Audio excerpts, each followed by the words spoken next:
اب دوسری آیت میں دیکھیے وہ چیزیں جو کہ پیٹھ پیچھے کی جاتی ہیں، تین چیزیں. یا ایھا الذین آمنوا اجتنبوا کثیرا من الظن، اے ایمان والو زیادہ ظن سے بچو. اور مراد یہاں پر کیا ہے؟ زیادہ سوء ظن سے بچو. حسن ظن کے بارے میں تو حضور کی حدیث ہے کہ حسن ظن جو ہے وہ تو عبادت میں سے ہے. حسن الظن من حسن العبادہ، یہ حضرت ابو ہریرہ سے روایت ہے، اور یہ مسند احمد ابن حنبل میں بھی ہے اور سنن ابی داؤد میں بھی ہے، ان کے حوالے سے مشکات میں بھی ہے. اس اعتبار سے حسن ظن تو مسلمان کا وصف ہے، سب سے حسن ظن رکھو، الا یہ کہ کوئی شخص ثابت کر دے کہ میں حسن ظن کے قابل نہیں ہوں، پھر آئندہ کے لیے محتاط رہیے آپ. لیکن کسی سے کوئی معاملہ شروع ہی سے بدظنی پر نہ کیجیے، سوء ظن پر نہ. مجھ سے کہا تھا ایک صاحب نے جو یہاں اس وقت یہاں کا جو کونسلیٹ ہے، امریکن کونسلیٹ، اس میں پولیٹیکل سیکریٹری تھے، وہ میرے پاس آئے تھے خلافت کے بارے میں معلوم کرنے کے لیے کہ یہ خلافت کا آپ نام لے رہے ہیں، اس سے مراد کیا ہے. تو وہیں پھر گفتگو ہوئی کہ کانسٹیٹیوشنز کے اندر جو میکینزم رکھے جاتے ہیں، چیکس اینڈ بیلنسز، اس نے کہا ہم تو یہ سمجھتے ہیں، ہم نے اپنا دستور اس بنیاد پر بنایا ہے کہ ہر شخص چور ہے، ہر شخص بے ایمان ہے، اور ہمیں اس کا سد باب کا، بڑے سے بڑا آدمی ہو، بڑا نیک ہو، ایماندار ہو، اس کے بے ایمان ہونے میں دیر نہیں لگتی. لہذا ہم نے تو اپنا دستور بنایا ہے کہ ہر جگہ پر چیکس ہوں، بیلنسز ہوں، اور کہیں بھی اختیار جو ہے اتنا نہ ہو جائے کہ کوئی شخص اگر بگڑ جائے تو اس کے ہاتھوں جو ہے وہ قوم کی اور ملک کی اور پوری ریاست کی مٹی پلید ہو جائے. یہ اسلامی اصول نہیں ہے. اسلامی اصول یہ ہے ابتداءً آپ کا معاملہ کسی سے بھی ہو حسن ظن کی بنیاد پر ہوگا، لیکن یہ کہ اگر اس نے آپ کے حسن ظن کو زخم پہنچائی، ٹھیس پہنچائی، ثابت کر دیا کہ میں حسن ظن کے قابل نہیں ہوں، تو اب آپ سوء ظن معاملہ کر سکتے ہیں. الحزم فی سوء الظن، یہ کہاوت ہے. احتیاط اسی میں ہے کہ سوء ظن سے کام لیا جائے، اس لیے کہ آدمی بچنا چاہتا ہے، لیکن جیسا کہ میں نے عرض کیا ابتدا کرنا سوء ظن سے یہ اسلام میں پسندیدہ نہیں ہے.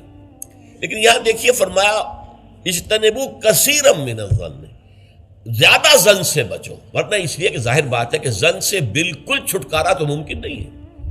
پچھلی نشست میں ایک صاحب نے سوال کیا تھا کہ شک میں اور ظن میں کیا فرق ہے. شک یہی ہے کہ ایک انسان کے بارے میں انسان سوچے کہ کہیں یہ کام نہ کر بیٹھے، میں اعتماد تو کر رہا ہوں، کہیں یہ میرے اس اعتماد کو ٹھیس نہ پہنچائے.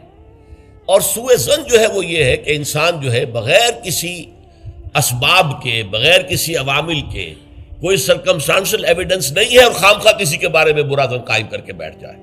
وہ گویا کہ فیصلہ ہوتا ہے، سوء ظن جو ہے وہ فیصلہ ہو جاتا ہے کہ مجھے اس شخص کے ساتھ معاملہ سوء ظن کے ساتھ کرنا ہے. یہ نہیں، البتہ شک کا پیدا ہو جانا یہ کوئی بری بات نہیں ہے، انسان ذرا سا احتیاط کا پہلو مربوط رکھ لے. تو فرمایا یا ایھا الذین آمنوا اجتنبوا کثیرا من الظن ان بعض الظن اثم، یقیناً بہت سے ظن گناہ کے درجے میں آ جاتے ہیں. آپ نے ایک شخص کے بارے میں رائے قائم کر لی، یہ برا آدمی ہے، یہ غلط آدمی ہے، یہ تو میرے درپے ہے، میرا دشمن ہی ہے، میری جڑ کاٹتا ہی رہتا ہے، حالانکہ ایسا نہیں ہے. نتیجہ کیا ہوگا؟ آپ کا طرز عمل اپنے سوء ظن کی بنیاد پر ہو جائے گا.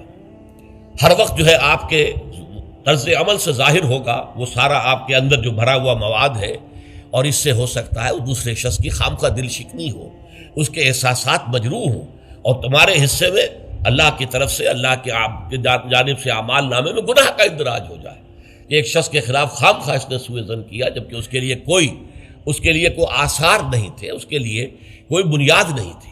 تو ان بعض الظن اثم، بعض ظن جو ہے وہ تو گناہ کے درجے کو پہنچ جاتے ہیں. نمبر 2 بات جس سے روکا گیا اس آیت میں، ولا تجسسوا، تجسس نہ کرو. اب تجسس کیا ہے؟ چھان بین کرنا، تفتیش کرنا. ظاہر بات ہے کہ بعض معاملات میں تو یہ ہماری ضرورت ہے. تجسس سے تو ظاہر بات ہے کہ کوئی چارہ کار ہی نہیں ہے. آخر مجرموں کی تفتیش ہوتی ہے تو تجسس اس میں ہوتا ہے.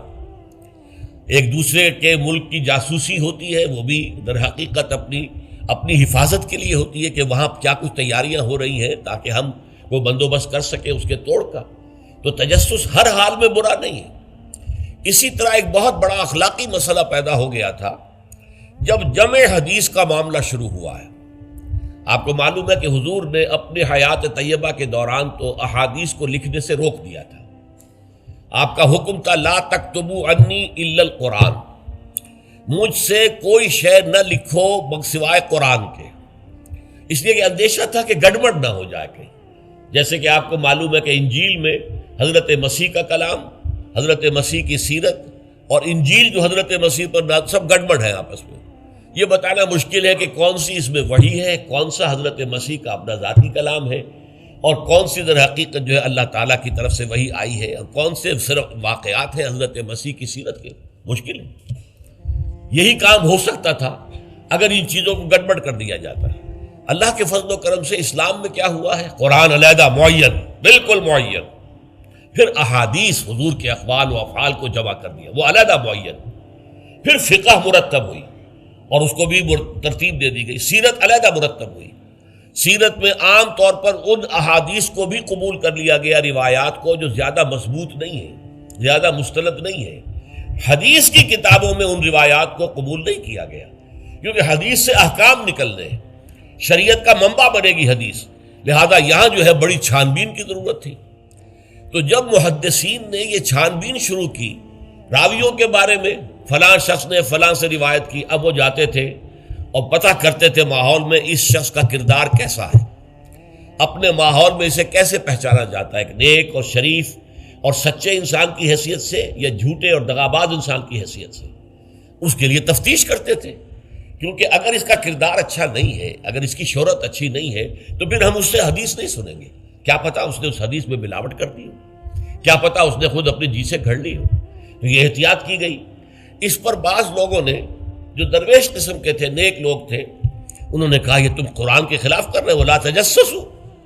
قرآن تو کہتا ہے کہ تجسس مت کرو، لوگوں کے حالات کی تفتیش و چھان بین نہ کرو. تو جواب دیا گیا نہیں، یہاں یہ در حقیقت ایک دینی ضرورت کے طور پر ہے، اور جواب بھی اسی صورت سے دیا گیا. وہ جو آیت ہم پڑھ چکے ہیں، یا ایھا الذین آمنوا ان جاءکم فاسق بنبأ فتبینوا ان تصیبوا قوما بجہالۃ فتصبحوا علی ما فعلتم نادمین. یہ آپ کو معلوم ہے کہ یہ آیت نمبر 6 ہے اسی سورہ مبارکہ کی، ہم پڑھ چکے ہیں. اہل ایمان، تمہارے پاس اگر کوئی فاسق آدمی، غیر متقی آدمی کوئی خبر لے کر آئے تو تحقیق کرو، چھان بین کرو. ایسا نہ ہو کہ تم اس کی خبر، لائی ہوئی خبر پر اعتماد کر کے کوئی اقدام کر بیٹھو، کسی گروہ کے خلاف، کسی قبیلے کے خلاف جو ہے حملہ کر دو، اور پھر بعد میں تمہیں پچھتانا پڑے کہ خبر تو غلط تھی. تو اس دلیل سے پھر محدثین نے کہا یہ ہمارے لیے ایک دینی ضرورت کے طور پر کہ احادیث نبویہ سے شریعت کے احکام نکالے جائیں گے، تو ہم دیکھ لیں جو حدیث پیش کر رہا ہے اس کا کردار کیا ہے، اس کی سیرت بھی ہے کہ نہیں. اسی لیے ایک بہت بڑا علم انسانی تاریخ میں، یہ علم سوائے محمد صلی اللہ علیہ وسلم کی ذات مبارکہ کے اور کسی شخص کے بارے میں نہیں ہوا، جسے کہتے ہیں الرجال. یہ علم الرجال جو ہے کہ تمام جو صحابہ تابعین ان کی شخصیتوں کا پورا تجزیہ یہ کر دیا گیا. یہ سارا کام اس لیے کیا گیا ہے تاکہ معلوم ہو عن فلاں عن فلاں عن فلاں عن فلاں، اس پوری چین کے اندر کہیں کوئی شخص ایسا تو نہیں ہے کہ جو قابل اعتماد نہ ہو، تو اس کی پھر وہ حدیث صحیح نہیں قرار پائے گی، وہ مستند نہیں قرار پائے گی، اسے کہیں ضعیف احادیث میں لے آئیں گے. ٹھیک ہے، یہ ضعیف ہے، اور ضعیف احادیث جو ہے وہ اخلاقیات کے بیان میں استعمال ہو سکتی ہیں، لیکن ان سے کوئی شرعی حکم نہیں نکالا جا سکتا. شرعی حکم کا استنباط جو ہے وہ صحیح اور پختہ اور مستند احادیث سے ہو. تو یہ ہے تجسس کے بارے میں. البتہ جس چیز سے روکا گیا ہے وہ کیا ہے؟ بعض لوگوں کے مزاج ہوتے پرورٹڈ. جیسے آپ کو معلوم ہے کہ مکھی جو ہے وہ گندگی کی تلاش میں رہتی ہے، گندگی پر بیٹھے گی. کچھ لوگوں کا مزاج ایسا ہو جاتا ہے کہ وہ اس تلاش میں رہتے ہیں، ٹو میں رہتے ہیں، کہیں کوئی بری بات انہیں ملے تاکہ لے اڑیں اسے، اس کا پرچار کر دیں، اسے عام کر دیں. کہیں سے کسی شخص کی کسی غلط حرکت کا علم ہو گیا اور اس کو لے کے اب عام کر رہے ہیں، پھیلا رہے ہیں لوگوں کے اندر. یہ جو ہے تجسس اس لیے کرنا کہ آپ کے ہاتھ میں کوئی سکینڈل بنانے کا کوئی مواد آ جائے، کوئی طریقہ ایسا ہو جائے. تو یہ جو مکھی کی ذہنیت اور مزاج رکھنے والے لوگ ہیں، یہ ان کو روکا جا رہا. تجسس نہ کرو، بلکہ کہا گیا ہے کہ اگر تمہارے کسی بھائی کا عیب تمہارے سامنے کھل جائے تو پردہ ڈالو. تم اگر دنیا میں اپنے کسی بھائی کے عیب کی پردہ پوشی کرو گے تو قیامت کے دن اللہ تعالیٰ تمہارے عیوب کی پردہ پوشی کرے گا. اور اگر تم دنیا میں اپنے بھائیوں کی پردہ دری کرو گے تو اللہ تعالیٰ تمہیں رسوا کرے گا تمام لوگوں کے سامنے قیامت کے دن. تو یہ تجسس جو ہے یہ برا ہے. بعض لوگوں کا مزاج ہوتا ہے، یہ دو بھائی جو ہیں ان میں کبھی جھگڑا نہیں ہوا، کیا بات ہے، اب وہ اندر جا کے ٹو لے رہے ہیں، کہیں سے کوئی مسئلہ نکال لیا، اس سے بھڑکایا تاکہ لڑیں آپس میں، اور پھر یہ کہ وہ بھس میں آگ لگا کے جمالو دور کھڑی تماشا دیکھ رہے ہیں کہ یہ لڑ رہے ہیں آپس میں. تو اس طرح کی پرورٹڈ جو ہیں بس شدہ شخصیتیں ہوتی ہیں بالفعل لوگوں کے اندر. اور یہ کن میں ہوتی ہیں؟ جن کے سامنے زندگی کا کوئی اعلیٰ نصب العین ہے ہی نہیں، کوئی اونچا آدرش ہے ہی نہیں، کوئی ہائی آئیڈیل ہے ہی نہیں. جن کے سامنے کوئی اونچا نصب العین ہے، کوئی ہائی آئیڈیل ہے، کوئی آدرش ہے بہت اونچا، وہ تو اس کام میں لگے رہتے ہیں. وہ ان چھوٹی چیزوں کی ان کو اس کی طرف متوجہ ہونے کا ان کے پاس وقت نہیں ہوتا. لیکن جن لوگوں کی زندگی کے اندر وہ اونچائی کی طرف تو کوئی رجحان ہے ہی نہیں، تو ظاہر بات ہے وہ تو پھر زمین ہی کے اندر دیکھیں گے، کیڑے مکوڑے انہیں نظر آئیں گے، یا گندگی جو ہے وہ اس کے بارے میں جو ہے اس کو لے اڑیں گے پھر بعد میں. اور تیسری چیز ہے ولا یغتب بعضکم بعضا، نہ ہی تم میں سے کوئی کسی دوسرے کی غیبت کرے. اب غیبت کیا ہے؟ کسی شخص کی غیر موجودگی میں اس کی کوئی برائی بیان کرنا، یہ غیبت ہے. یہ ہے اس کی ٹیکنیکل ڈیفینیشن. لیکن یہاں بھی جان لیجئے ہر غیبت غلط نہیں ہے. بس اوقات ایسا ہوتا ہے کہ آپ کا کوئی بھائی ہے، وہ کہیں رشتہ کرنا چاہ رہا ہے، اور وہاں کے بارے میں آپ کے پاس کوئی معلومات ہیں ایسی جو اس بیچارے کے علم میں نہیں ہے، اور آپ اسے بتاتے ہیں کہ بھائی وہاں یہ معاملہ ہے، ذرا سوچ لو. تو اس میں در حقیقت غیبت نہیں ہے، بلکہ یہ اپنے اس بھائی کو کسی برائی سے بچانے کی کوشش.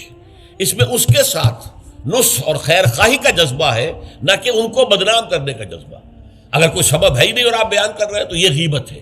لیکن اگر معاملہ اس طرح کا ہے تو ظاہر بات ہے. اسی طریقے سے کوئی کسی قوم کے رہنما ہیں اور بڑی شخصیتیں ہیں، اب ان کے بارے میں یہ ہے کہ پبلک میں اگر آپ کو ان پر تنقید کرنی پڑے تو اس کے اندر بھی دیکھا جائے گا کہ وہاں اس کا ہونا ضروری نہیں ہے. وہ تنقید جو ہے آپ ملک اور قوم کی مصلحت میں کر رہے ہیں. تو گویا کہ اس طریقے سے غیبت کی ہر شکل جو ہے وہ حرام نہیں ہے. البتہ ایک خیال لوگوں کو بڑا غلط ہے، وہ میں ایک حدیث کے حوالے سے اس کا ازالہ کر دینا چاہتا ہوں. یہ حضور سے سوال کیا گیا کہ پوچھا گیا کہ غیبت کیا ہے. یہ حدیث ہے، مسلم شریف میں بھی ہے، ابو داؤد میں بھی ہے، ترمذی میں ہے، نسائی میں ہے. یہ حضرت ابو ہریرہ رضی اللہ تعالی عنہ سے.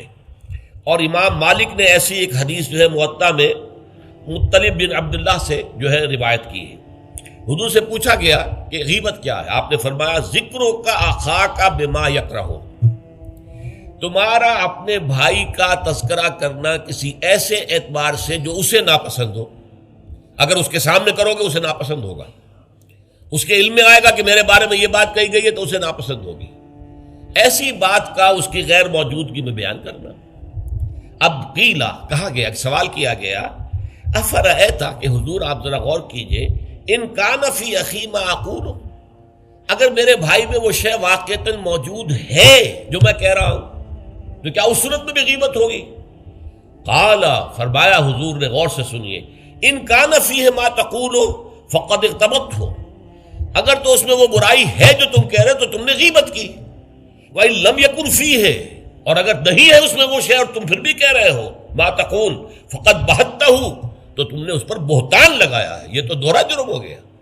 اس میں کوئی خرابی نہیں ہے، برائی نہیں ہے اور آپ بیان کر رہے ہیں تو یہ تو بہتان ہے. البتہ کسی میں کوئی برائی ہے، خرابی ہے، نقص ہے تو یہ در حقیقت جو ہے آپ کا اس کی غیر موجودگی میں بیان کرنا یہ غیبت ہے. تو اس اعتبار سے غیبت کی جو برائی ہے اس کو اچھی طرح سمجھ لیجئے. اور یہ ہمارے معاشرے کے اندر بہت پھیلی ہوئی ہے یہ شے. بلکہ یہ کہا جاتا ہے اور صحیح کہا جاتا ہے کہ وہ کئی کورسز کا ڈنر ہونے کے بعد جو ہے پھر جب گفتگویں ہوتی ہیں تو معلوم ہوتا ہے کہ سب سے زیادہ لذیذ ڈش جو ہے وہ ایک دوسرے کی غیبت ہے. اور ہوتا کیا ہے، شادی کا کہیں پر مجمع لگا ہوا ہے اور جو ہے وہ ابھی بارات نہیں آئی ہے یا کوئی اور مسئلہ ہے، بیٹھے ہوئے ہیں، تو جب 3 آدمی بیٹھے ہوں گے تو کسی اور کی غیبت کریں گے، اور جب ان میں سے ایک اٹھ کے چلا جائے گا تو اب یہ دونوں اس کی غیبت کریں گے. یہ ہمارے معاشرے کا عام رخ ہے. یہ ہمارا جو ہے یہ گویا کہ سب سے زیادہ ڈیلیشس ڈش جو ہے وہ غیبت ہے. تو اس کے لیے شدت کے ساتھ روکا گیا، اور اس کے لیے جو پھر تمثیل دی گئی ہے، اَيُحِبُّ أَحَدُكُم أَن يَأْكُلَ لَحْمَ أَخِيهِ مَيْتًا فَكَرِهْتُمُوهُ، کیا تم میں سے کوئی شخص اسے پسند کرے گا کہ وہ اپنے مردہ بھائی کا گوشت کھائے؟ تو اس پر تو تمہیں گھن آ گئی، تمہیں بہت برا لگا. کوئی شخص گوارا کرے گا کہ اپنے مردہ بھائی کا گوشت کھائے؟ لیکن سوچئے کہ ایسی تمثیل کیوں دی گئی؟ یہ اللہ کا کلام ہے، بغیر کسی ربط کے. تمثیل اور تشبیہ جو ہوتی ہے کسی ربط کی بنیاد پر ہوتی ہے نا، ورنہ تشبیہ اور تمثیل کا فائدہ کیا ہوا؟ ربط کیا ہے؟ جیسے ایک مردہ اپنے دفاع کے قابل نہیں ہے. آپ ادھر سے بوٹی کاٹ لیجئے، ادھر سے بوٹی کاٹ لیجئے، پڑا مردہ ہے. آپ پوری اختیار کے ساتھ جہاں سے چاہیں اس کی بوٹی اڑا لیں.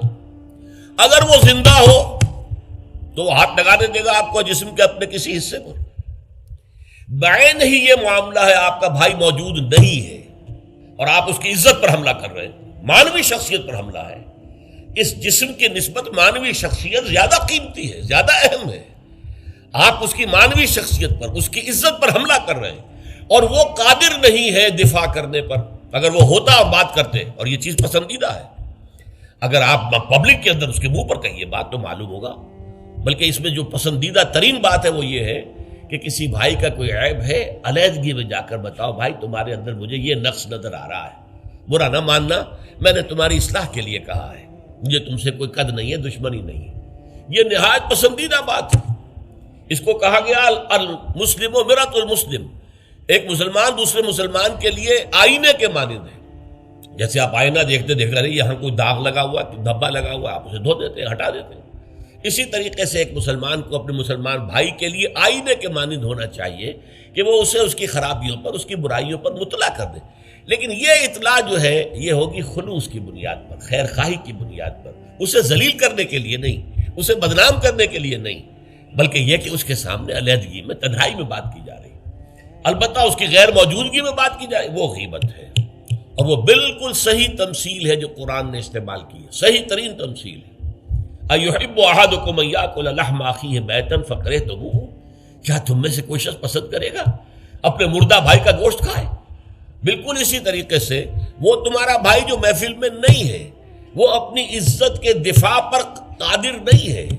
اگر وہ ہوتا تو کہتا بھائی آپ غلط کہہ رہے ہیں، آپ کو مغالطہ ہوا ہے، بات یوں نہیں تھی یوں تھی، کوئی ایکسپلین کرتا، کوئی اپنا دفاع کرتا، کوئی اپنی شخصیت کا، اپنی عزت کا تحفظ کرتا. لیکن وہاں نہیں ہے وہ تو اپنے تحفظ پر قادر نہیں ہے. لہذا یہ غیبت در حقیقت مانوی سطح پر وہی شے ہے جو مادی سطح پر کسی مردہ بھائی کا گوشت کھانا ہے. فَكَرِهْتُمُوهُ، یہ تو تمہیں بہت برا لگا یہ بات. بلکہ اکثر لوگ کہیں گے کہ ایسی مثالیں جو ہیں، کیا ماذا اراد اللہ بہذا مسئلہ، ایسی تمثیل دینا. کہیں گدھے کی تمثیل دی گئی ہے قرآن مجید میں، وہ یہودی